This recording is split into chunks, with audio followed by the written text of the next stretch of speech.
Olá, eu sou Patrícia Davidson, sou nutricionista e venho aqui falar com vocês sobre esse tema tão interessante que é o jejum intermitente. Eu já uso na minha prática há uns 4 anos, talvez comigo mesma eu faço há uns 2 anos e só colho resultados positivos dessa minha aplicação prática no consultório do jejum intermitente. E aí eu vou trazer para vocês um pouco de ciência que envolve o jejum intermitente e muito também sobre a minha prática, e a gente vai levando essa nossa palestra no nosso congresso online promovido pela Central Nutrition. Eu estou muito feliz, mais uma vez, de fazer parte de um evento como esse. E me sinto muito honrada, até porque nesse momento aí de Covid, a gente está continuando a levar ciência para vocês de uma maneira diferenciada. Então, parabéns para a Central Nutrition que promoveu isso nesse momento para nós. Então, vamos lá. O jejum intermitente, ele é um estado de balanço energético negativo que pode ser definido como abstinência voluntária ou redução de alguns ou de todos os alimentos, bebidas ou ambos, quando absoluto, por um período de tempo que dura tipicamente entre 12 horas e 3 semanas. Isto é, ele pode ser de curto prazo, longo prazo ou prolongado, ou um padrão intermitente. O jejum, ele já é uma prática religiosa para muitas religiões, né? Então, tanto o cristianismo, o judaísmo tem prática de jejum, os muçulmanos têm o Ramadã, onde saem vários dos trabalhos das publicações científicas em humanos, são utilizando o período do Ramadã, onde eles fazem um jejum diurno, né? Fazem a primeira refeição de manhã, depois ficam em jejum o dia inteiro, depois só comem uma refeição mais farta à noite e vão dormir. Então, muitos dos trabalhos, quando vocês quiserem procurar em humanos, procurem por Ramadã também.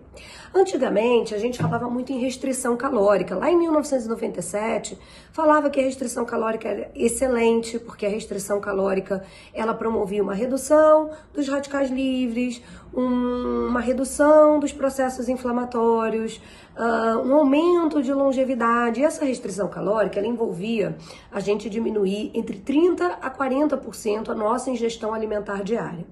E isso acreditava-se que era o responsável por os efeitos benéficos da restrição calórica. No entanto, depois de alguns anos observando esses trabalhos, principalmente em animais, perceberam que essa restrição calórica ela acontecia num dado momento do dia e que esses animais acabavam ficando 20 horas sem receber uma determinada alimentação no dia. Ou seja, essa restrição calórica ela era retida num determinado horário do dia e o resto do dia eles faziam jejum intermitente. Então nada mais é do que benefícios relacionados ao jejum intermitente. E aí começaram outros trabalhos investigando o jejum intermitente.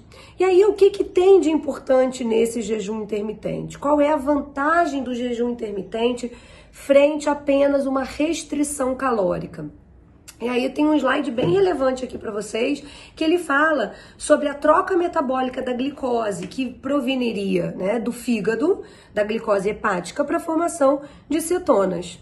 E isso é uma resposta adaptativa que o jejum intermitente nos permite.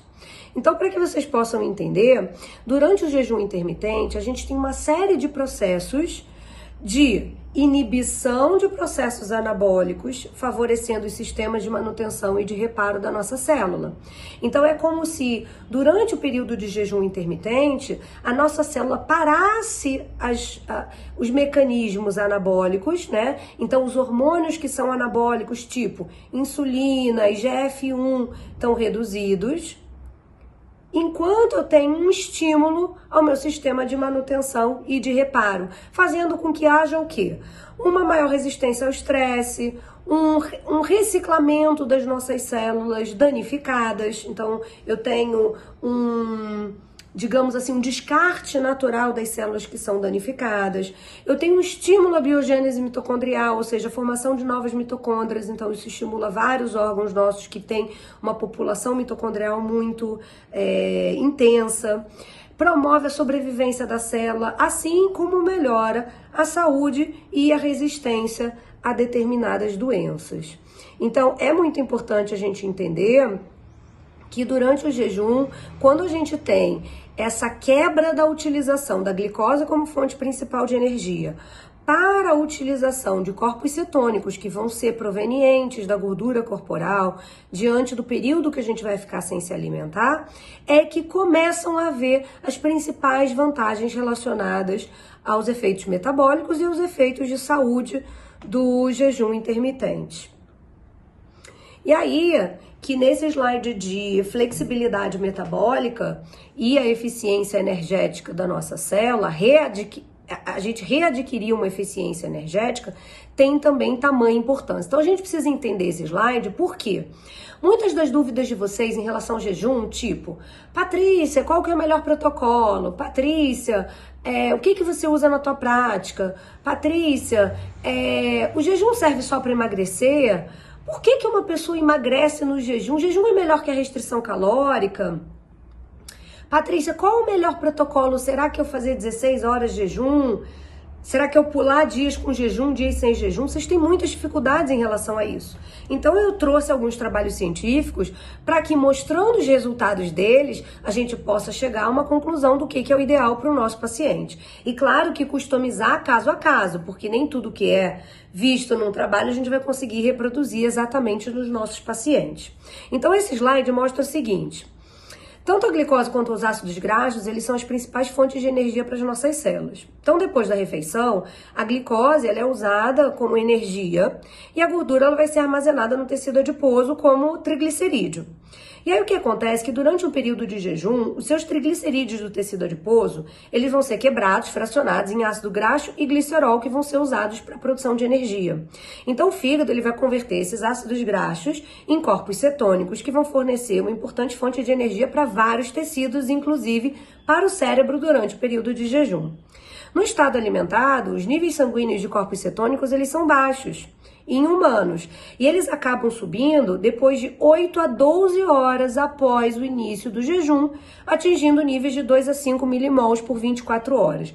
O momento dessa resposta fornece várias indicações dos períodos apropriados para o jejum em regime de jejum intermitente. Então, se eu estou falando que apenas depois de 8 a 12 horas do início do jejum, você vai ter produção de corpos cetônicos e eles estão responsáveis, né, por cessar os mecanismos anabólicos e fazer toda essa resistência que a nossa célula vai ganhar e essa eficiência metabólica, então significa que você só vai começar a ter benefícios metabólicos a partir de 12 horas de jejum, quando eu começo a ter uma quantidade de corpos cetônicos na minha circulação que vai ser crescente à medida que o meu jejum intermitente perdurar.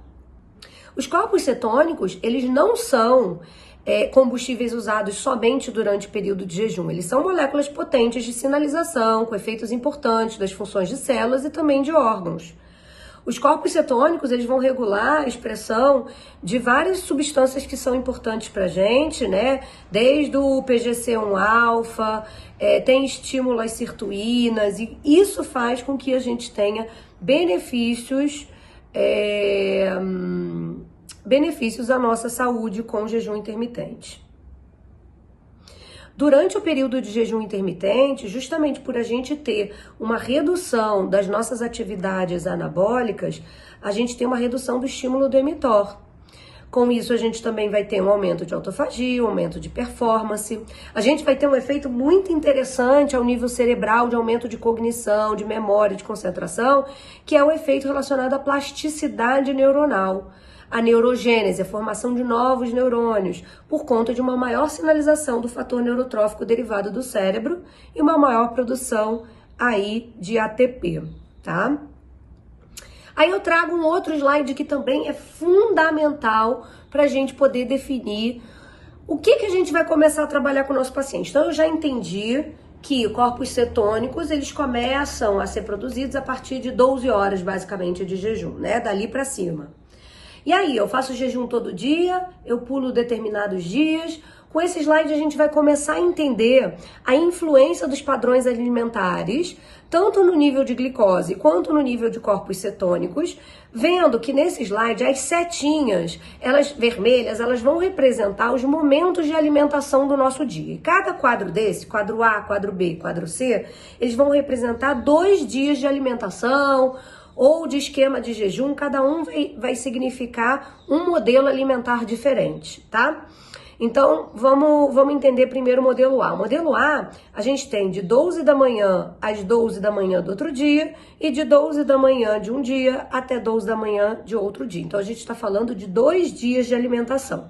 Isso é o tipo de padrão normal americana, por exemplo, né? Então, são 3 refeições diurnas e um lanche noturno tardio.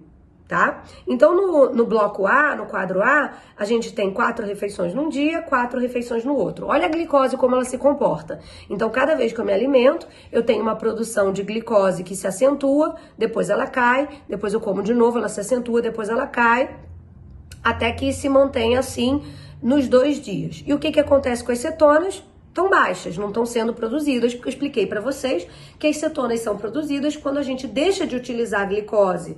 Né? A gente utiliza toda a reserva de glicose dos nossos estoques de glicogênio e a gente passa a utilizar, né, os corpos cetônicos como fonte de energia através, a gente tem mecanismos de neoglicogênese para poder também manter os níveis de glicose ativos. Então, na alimentação A é isso que acontece. Na alimentação B, a gente está falando de dias alternados de jejum. Então, dias alternados de jejum. Eu posso fazer jejum num dia, comer no outro, jejum num dia, comer no outro, ou pode ser o modelo 5.2, onde eu como 5 dias, uma dieta normal, e 2 dias da semana eu faço jejum intermitente, associado a uma restrição calórica de pelo menos 20% do que seria a minha demanda original. E aí a gente vê um padrão completamente diferente. Eu também tenho 2 dias representados aqui, só que no primeiro dia onde eu faço o jejum, os meus níveis de cetona são altos e glicose são estáveis, baixos. E no segundo dia, quando eu faço 3 refeições no dia, eu tenho de novo produção de corpos cetônicos baixo e glicose elevada em 3 momentos do dia quando eu faço as minhas refeições. Então isso quer dizer o quê? Quando você jejua um dia e no outro você come, no dia que você jejua, você produz corpos cetônicos e tem os benefícios desses corpos cetônicos sendo produzidos. Nos dias que você faz as suas refeições normais, tua glicose vai ficar instável, você provavelmente vai ter corpos cetônicos baixos e vai deixar de ter os benefícios. Vamos ver o nível 3, o quadro 3, que é o quadro C. Então, é quando eu crio momentos do meu dia de restrição, quando eu faço um jejum, por exemplo, todos os dias, mas eu limito as horas do jejum. Então, nesse caso, são 18 horas de jejum, 6 horas de alimentação. Então, vamos lá. Aqui, quando eu faço jejum de 12 da manhã às 12 da tarde, como é o caso que pode acontecer assim num jejum diurno, eu tenho produção de corpos cetônicos alta, glicose baixa. Aí eu faço 3 refeições e aí eu passo a ter glicose alta, corpos cetônicos baixos.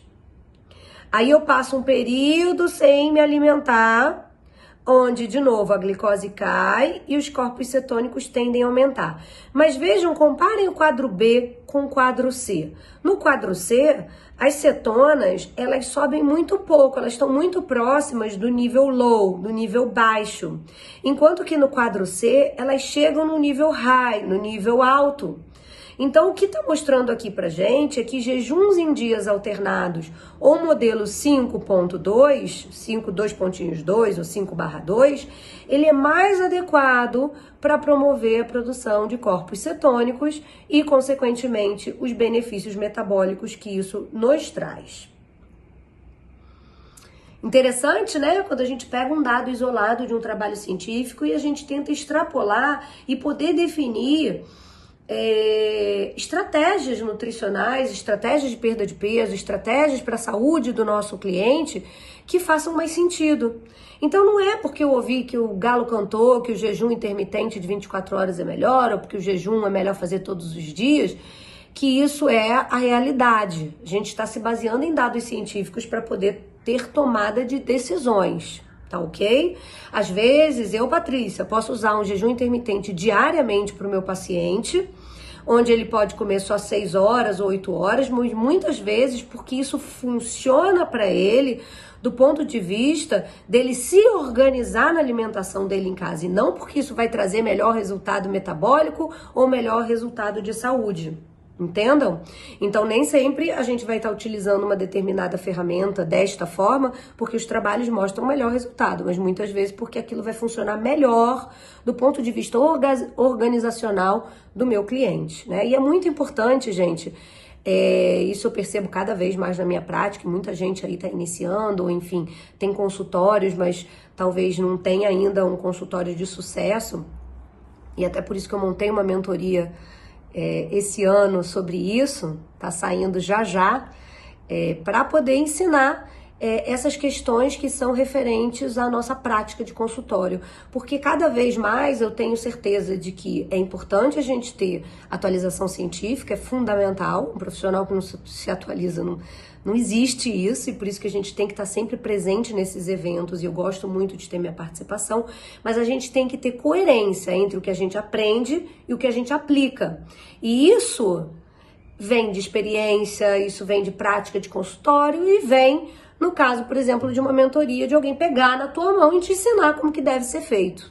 Né? Então, muito importante a ciência, mas muito importante pegar esses toques que a gente está trazendo aqui para vocês também da nossa prática, e por isso acredito que todas as palestras têm o envolvimento da nossa prática, para que vocês possam aprender também em como agir na prática clínica com os pacientes de vocês. Bom, próximo slide a gente fala o seguinte, ainda a gente vê o que está acontecendo nos períodos. Então, na coluna da esquerda, a gente fala dos períodos onde a gente tem o jejum intermitente, a mudança metabólica, né? A adaptação de você parar de utilizar a glicose como fonte principal de energia, mudando para a utilização de corpos cetônicos como energia. E os efeitos são aumento da produção de cetonas, por exemplo, o beta-hidroxibutirato, o acetoacetato, aumento da resistência mitocondrial, redução do estresse mitocondrial, aumentos das defesas antioxidantes, aumento de autofagia, aumento do reparo de DNA, gente. Então, longevidade tem tudo a ver com a prática do jejum intermitente. Assim, eu ainda tenho redução do mTOR, redução da insulina, redução da síntese proteica, ou seja, eu tenho todas as minhas atividades anabólicas reduzidas. E esse efeito, ele é ainda mais estimulado quando eu tenho o exercício físico sendo entrando como um reforço durante esse período, né? Então, quando eu faço o jejum intermitente, eu levo ao esgotamento dos meus estoques de glicogênio no fígado, e isso, por si só, vai gerar essa mudança metabólica da utilização do glicogênio, da glicose proveniente desse glicogênio, como fonte de energia para a utilização aí dos corpos cetônicos. E aí, esse outro slide desse trabalho bem recente mostra um resumo do que a gente pode dizer para o nosso paciente, para a gente não ter que convencê-lo que o jejum intermitente ele é bom só para perda de peso. Eu sou uma nutricionista que eu trabalho muito nesse âmbito da saúde. Eu tenho muita gente que me procura por uma série de finalidades diferentes. Doenças autoimunes, emagrecimento, problemas cognitivos, problemas de imunidade. Então, a gente tem que estar muito atento a como, de repente, aplicar uma metodologia, não é uma dieta, porque o jejum intermitente não é uma dieta, mas é uma metodologia que você vai associar a outros tipos de dieta, a gente vai falar sobre isso um pouco mais à frente, mas você vai pegar esse jejum intermitente que você vai fazer e vai convencer o teu paciente de que ele vai ter um leque de outros benefícios além da perda de peso. Então, aqui estão listados alguns desses benefícios. Um deles, por exemplo, envolve toda essa parte de neurogênese, neuroplasticidade, redução da inflamação cerebral, atividade sináptica melhor. Você vai ter um aumento do tônus parasimpático, que é super importante, porque muitas vezes a gente fica com o simpático muito ativado, com ansiedade, com estresse, com preocupação, né? A gente vai ter redução de insulina, de glicose, de leptina, marcadores inflamatórios, IGF-1. A gente vai ter redução da pressão arterial, a gente pode ter um aumento da sensibilidade à insulina, aumento da produção de corpos cetônicos, aumento de autofagia, diminuição do tecido adiposo também, mobilização desse tecido adiposo para produzir energia. E aqui, uma das substâncias de aumento, além das adiponectinas, é o beta-hidroxibutirato. Então, ele é um dos 3 corpos cetônicos, é uma molécula de energia que o nosso organismo produz ao utilizar as gorduras que estão acumuladas, né? E os corpos cetônicos, a gente vai produzir toda vez que a gente entrar em cetose, quando a gente fizer um jejum intermitente por um tempo mais prolongado, quando você fizer uma dieta mais radical, por exemplo, uma dieta cetogênica, você vai ter produção de corpos cetônicos e aí você vai ter uma circulação maior de beta-hidroxibutirato. Ou a gente já tem na nossa prática um suplemento que é como uma forma sintética desse beta-hidroxibutirato, um blend de sais, né, com cálcio, sódio, magnésio, que você pode estar utilizando também para forçar esse mecanismo de cetose, para acentuar esse mecanismo de cetose. Então, ele é um dos suplementos, por exemplo, que a gente pode vir a utilizar quando a gente está fazendo uma proposta, uma metodologia de jejum intermitente. Esse slide sobre diabetes mellitus, eu acho ele também bastante interessante, porque hoje em dia a gente trata muito paciente com resistência insulínica, né, com hiperinsulinemia, com, às vezes, glicemia já alta, às vezes não é só o diabético já, né, identificado ali pelo exame de sangue, mas é aquele que já tá com resistência insulínica e já tá com uma glicose mais elevada mesmo, borderline, às vezes pré-diabético. E aí, o que o slide mostra pra gente, né? Que em estudos em humanos, a gente tem benefício do jejum intermitente para pacientes que tenham diabetes ou sejam pré-diabéticos. Por quê? Porque ele vai diminuir os níveis de insulina em jejum. Então, você que acompanha o seu paciente na prática, você vai ver que se você começou a pedir a insulina dele quando ele começou a fazer a dieta com você, o tratamento com você, né, e você adotou uma dieta, seja cetogênica, detox, low carb, a gente vai falar um pouco, mas e associou o jejum intermitente junto, você vai ver que se ele tinha uma insulina de 15, às vezes no mês seguinte ele tem uma insulina de 5, dependendo do tipo de metodologia que você for usar com ele. Além disso, a gente tem uma redução do perfil lipídico alterado, a gente tem um aumento de HDL, a gente tem sensibilidade à insulina, a gente tem alteração dos níveis OMR, que mostram resistência insulínica. Eu tenho melhora de qualidade de vida e olha que interessante, no modelo em animal, o que a gente ainda tem? A gente tem aumento de neogênese de células beta-pancreáticas, ou seja, a gente pode favorecer formação de novas células beta-pancreáticas.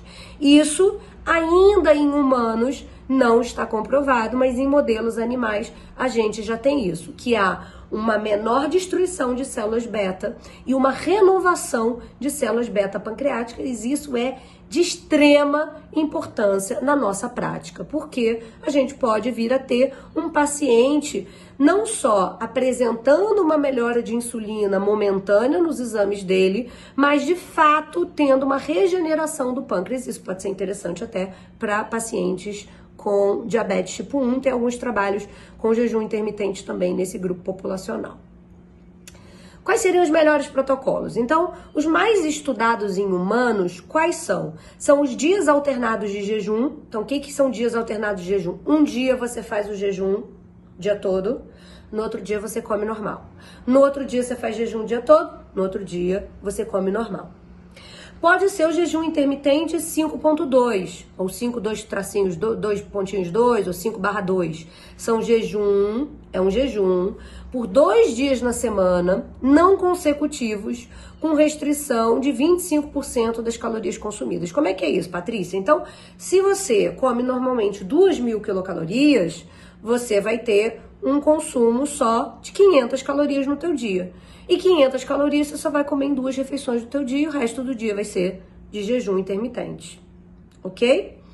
A gente ainda tem uma terceira modalidade que é estudada, que é a alimentação diária com restrição de tempo. É eu limitar a minha ingestão, fazer um jejum de 12 horas e comer por 12 horas, eu fazer um jejum de 14 horas e comer por 10 horas, eu fazer uma restrição de jejum de 16 horas e comer por 8 horas, ou fazer uma restrição de jejum de 18 horas, comendo por 6 horas, poucas refeições ao dia. Claro que quando eu vou ter só 6 horas para comer, 8 horas para comer, não cabe comer 3, 4 refeições naquele dia, eu provavelmente só vou ficar com 2 refeições ao dia.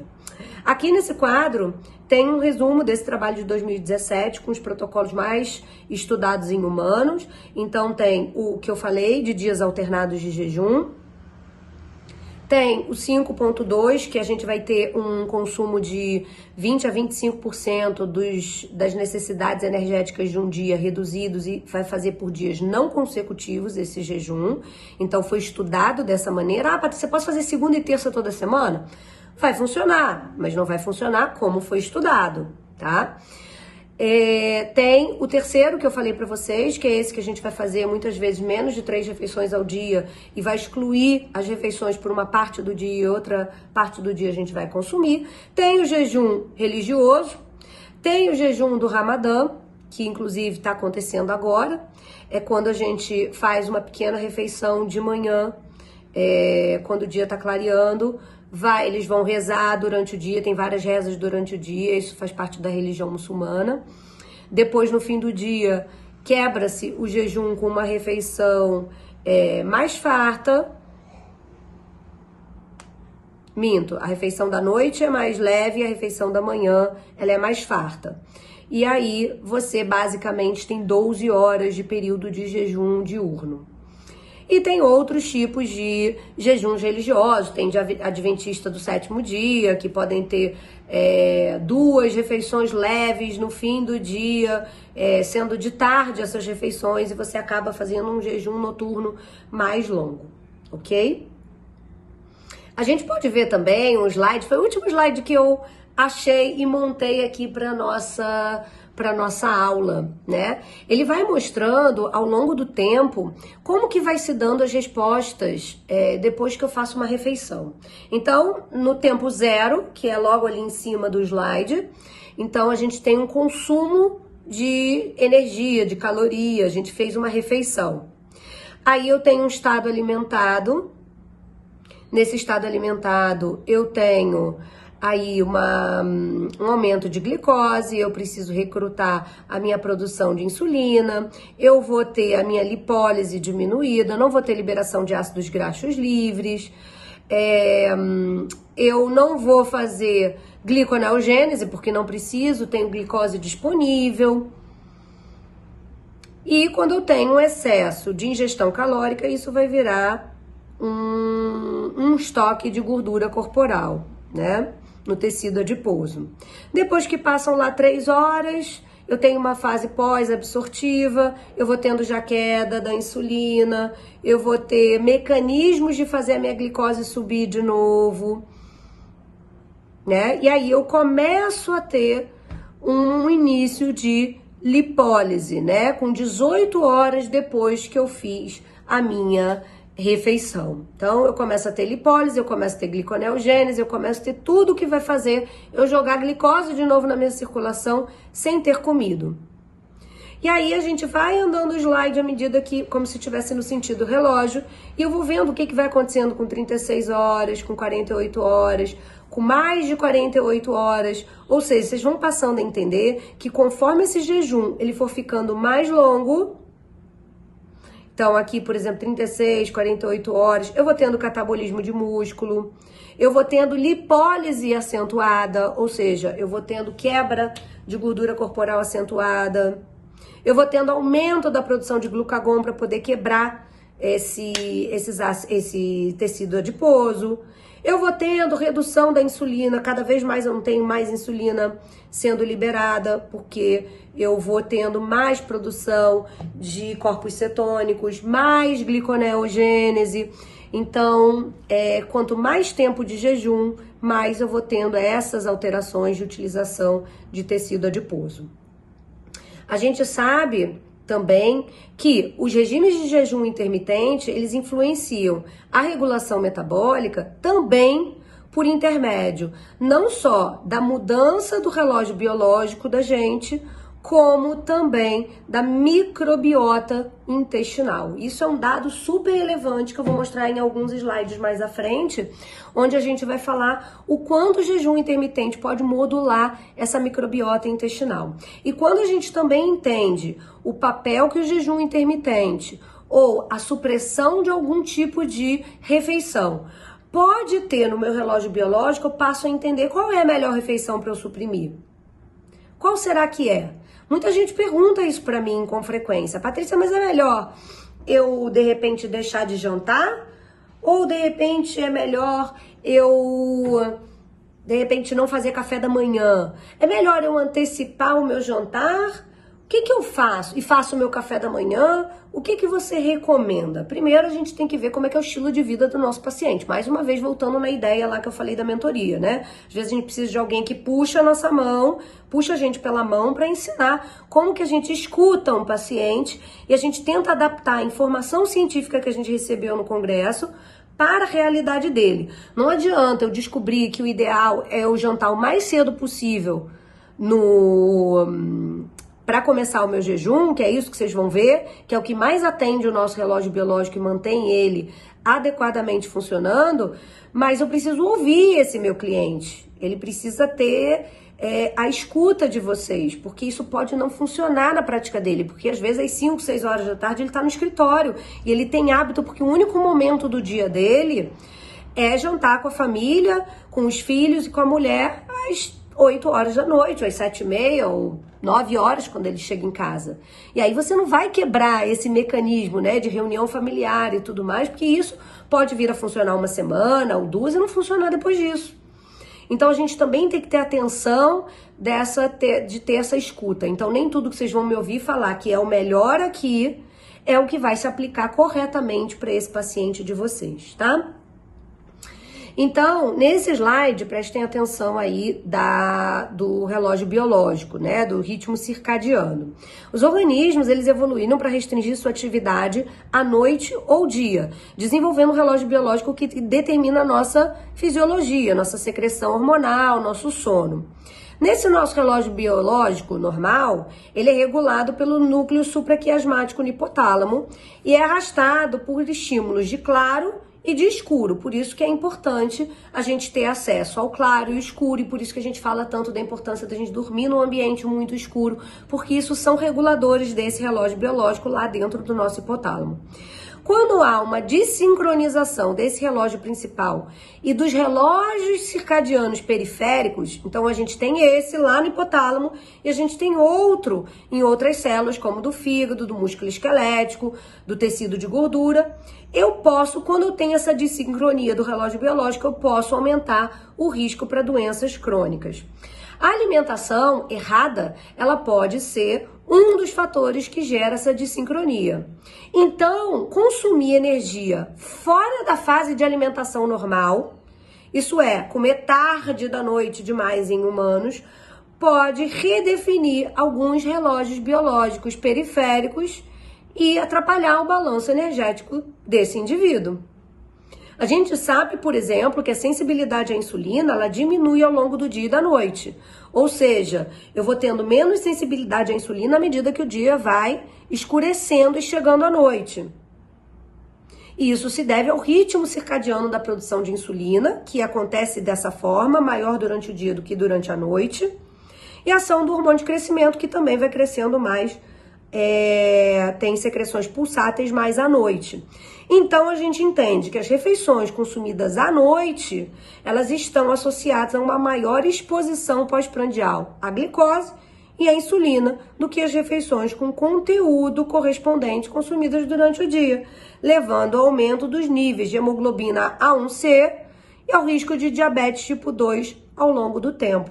Então, prestou atenção que quando você prioriza deixar uma refeição farta na parte da noite, você provoca uma desincronia no teu relógio biológico periférico, que está em alguns tecidos, e isso faz com que haja uma resistência insulínica e a ocorrência de doenças como diabetes tipo 2, ou então, por exemplo, doenças metabólicas. Então, se a gente tiver que escolher uma refeição para suprimir, para ela não ser tão farta, é a refeição da noite, ok? Então, antecipem o jantar dos pacientes de vocês sempre que possível para eles terem um resultado ainda melhor.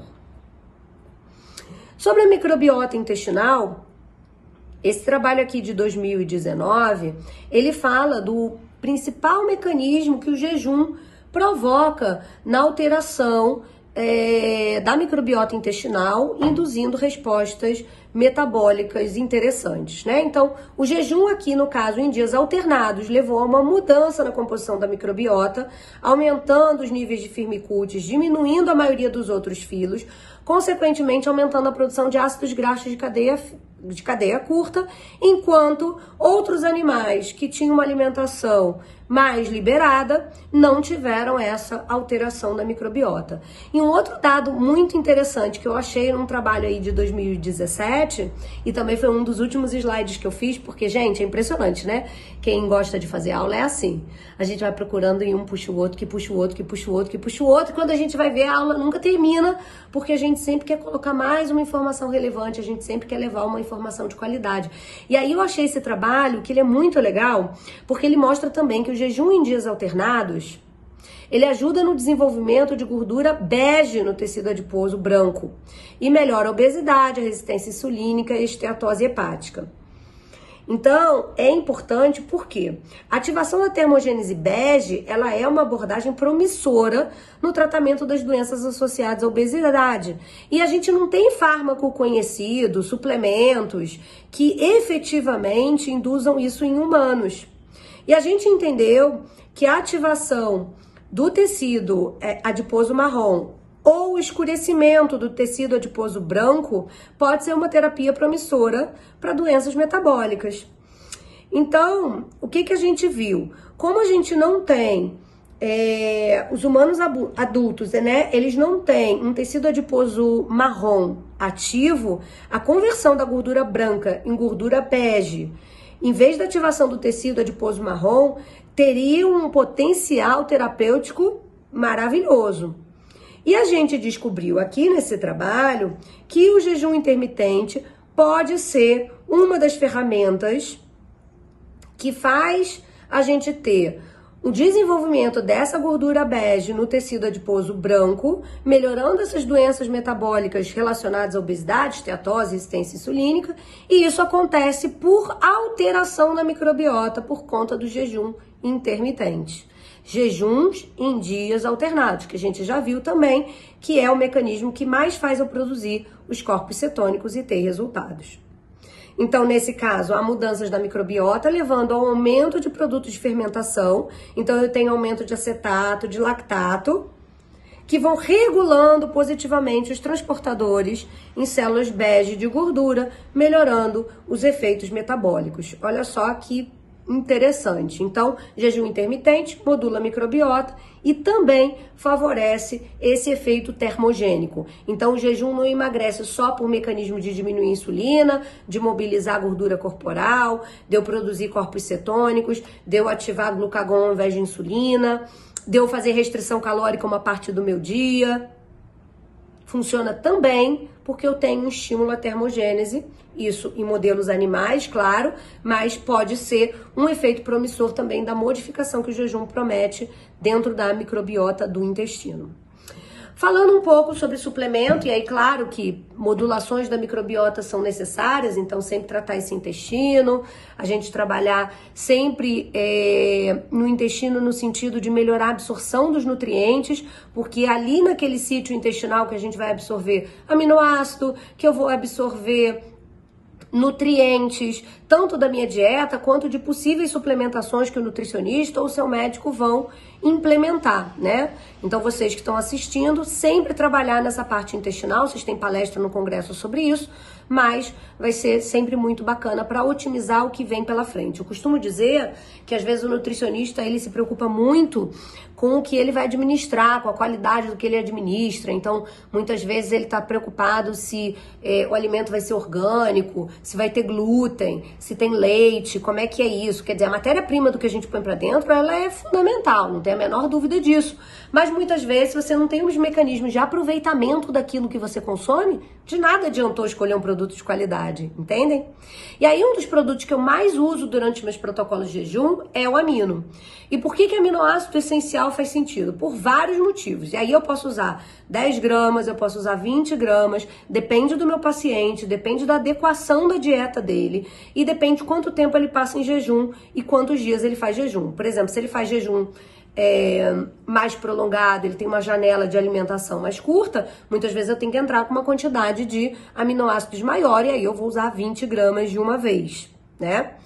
Então, primeiro faz muito sentido, porque quando eu faço jejum intermitente, para eu continuar a produzir corpos cetônicos e ter os benefícios terapêuticos disso, muitas vezes o meu paciente vai estar fazendo uma dieta cetogênica junto. Na dieta cetogênica, a gente tem um padrão de quantidade de proteína moderado, de gordura muito elevado, às vezes 70%, 75% das necessidades calóricas daquele paciente, um carboidrato que vai ficar entre 5% e 10%, se eu for fazer uma dieta cetogênica padrão, ok? Então, nesses casos, por exemplo, eu tenho um limite, porque muitas vezes eu quero usar gordura demais, mas se eu usar gordura de fonte animal, eu vou extrapolar na proteína. Se eu consumo muita proteína, o que acontece é que eu começo a aumentar minha produção de insulina, e aí eu decresço a minha produção de corpos cetônicos e eu posso fazer esse meu paciente sair da cetose. Então, eu tenho que ter um equilíbrio nisso. Então, quando eu uso o aminoácido essencial, eu tenho muito mais controle sobre a quantidade de proteína que eu estou ofertando. Segundo, quando a gente tem pacientes que fazem jejum intermitente, eles têm muito medo da perda de massa muscular. Embora o jejum possa preservar a massa muscular, a gente sabe que o mecanismo de manutenção de massa muscular ou até de ganho de massa muscular, ele deve acontecer baseado no que eu como ao longo do meu dia, o que eu como antes do meu treino, depois do meu treino. Ele tem relação com a minha produção hormonal, GF1, testosterona, se eu uso pílula anticoncepcional, se eu não uso, como é que é a minha alimentação, como é que é meu mecanismo de aproveitamento de nutrientes. Então, tudo isso tem que ser levado em consideração. Então, muitas vezes o meu paciente faz o jejum intermitente, mas na janela de alimentação ele não foi orientado adequadamente para que ele tenha uma boa ingestão calórica e proteica. Também não adianta ele só ter proteína e não ter uma quantidade de calorias suficiente. Ou então você só se preocupar com o seu paciente no momento do pré-treino e do pós-treino.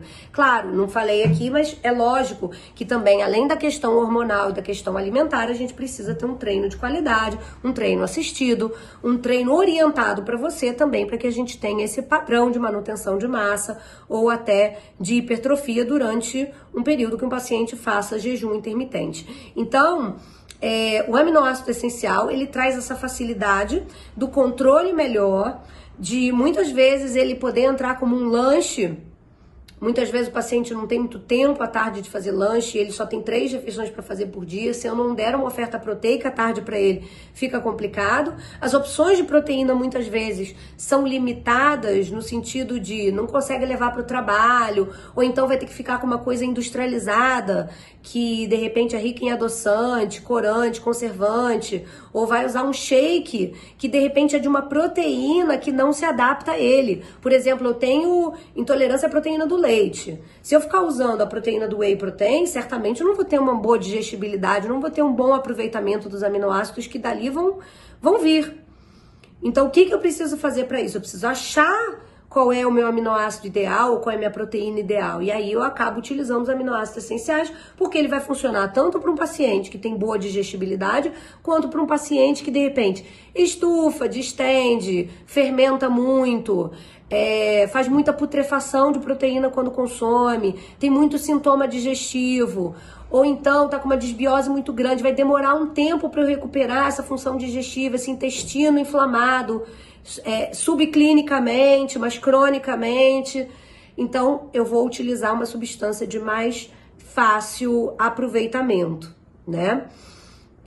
Além disso, dentro dos aminoácidos essenciais, além de eu ter leucina, valina e isoleucina, que vão ser ótimos para essa questão da massa magra, eu tenho outros aminoácidos que vão me ajudar dentro desse processo importante de detoxificação, como por exemplo a metionina, síntese de colágeno, então outras funções que são importantes também quando o paciente está fazendo jejum intermitente. A gente pode usar outro suplemento que é o magnésio, uso bastante, porque toda dieta low carb, cetogênica, a gente tem uma excreção de sódio aumentada e com isso eu tenho uma perda de magnésio junto, então é muito importante a reposição do magnésio e por isso que muitos pacientes se sentem mal durante o período de jejum intermitente por essa excreção de sódio aumentada, então isso é um sintoma comum em termos de mal-estar E aí a gente repõe sódio, a gente repõe magnésio.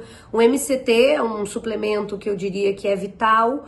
Então ele também é um suplemento derivado do óleo de coco, que a gente pode ser derivado do óleo de coco, né? É a fração mais interessante do óleo de coco, onde a gente vai ter aí um estímulo também à atividade mitocondrial, a gente vai ter um estímulo à queima de gordura mais rápida, a gente vai ter um estímulo à absorção mais rápida desse tipo de gordura, a utilização rápida pelo cérebro por essa fonte benéfica de gordura, então pode ser super interessante utilizar durante o período de jejum. O beta-hidroxibutirato que eu falei para vocês de forma sintética dele, que muitas farmácias manipulam, além de cofatores mitocondriais que podem, já que a gente está fazendo biogênese mitocondrial durante o período de jejum intermitente, a gente pode dar nutrientes que são cofatores mitocondriais na janela de alimentação, como por exemplo a ribose, a carnitina, complexo B e por aí vai. Em relação às estratégias nutricionais preferidas para associar com o jejum intermitente, a minha preferida é dieta cetogênica, padrão ou cíclica. Então, a padrão a gente vai ter entre 70% a 75% do nosso VET, da nossa necessidade energética diária, na forma de gordura. A gente vai ter de 5% a 10% de carboidrato e o restante de proteína. Uma dieta com conteúdo de carboidrato muito baixa. A gente muitas vezes tem que fazer uma contagem de carboidrato para poder se adequar e entrar nessa cetose. E eu acho que ela é um pouco difícil para alguns pacientes, ela é um pouco rígida. E por isso que muitas vezes a gente faz a dieta cetogênica cíclica, onde a gente permite dias com consumo maior de carboidrato, muitas vezes no final de semana, para facilitar a adesão desse paciente. Ou a gente pode fazer uma dieta cetogênica modificada, onde a gente, por exemplo, pode aumentar o conteúdo de proteína em momentos de treino. Isso também é o que eu noto que ajuda bastante na manutenção de massa magra, e aí sempre utilizando sachê de aminoácidos essenciais. A gente pode fazer uma dieta low carb, e aí a gente tem um VET maior de carboidrato para chegar até 40% aí. E a gente pode também utilizar a dieta detox, que a gente poderia utilizar nutrientes e suplementos que fazem o teu fígado trabalhar com mais empenho, né, com mais força, com mais vigor, através, né, da transcrição de enzimas de detoxificação que acontecem sobretudo dentro do fígado, mas tem outros órgãos associados ao fígado que também vão fazer esse processo de detoxificação. Ou então eu posso fazer simplesmente com o meu paciente uma abordagem de contagem de quilocalorias, que não é o que eu faço na minha prática clínica, porque eu acho que o paciente fica um pouco psicopata em relação a contar caloria, muitas vezes fica preocupado da hora que acorda até a hora que vai dormir, ou nos momentos de janela de alimentação dele, fica preocupado com quanto de caloria ele está consumindo, né?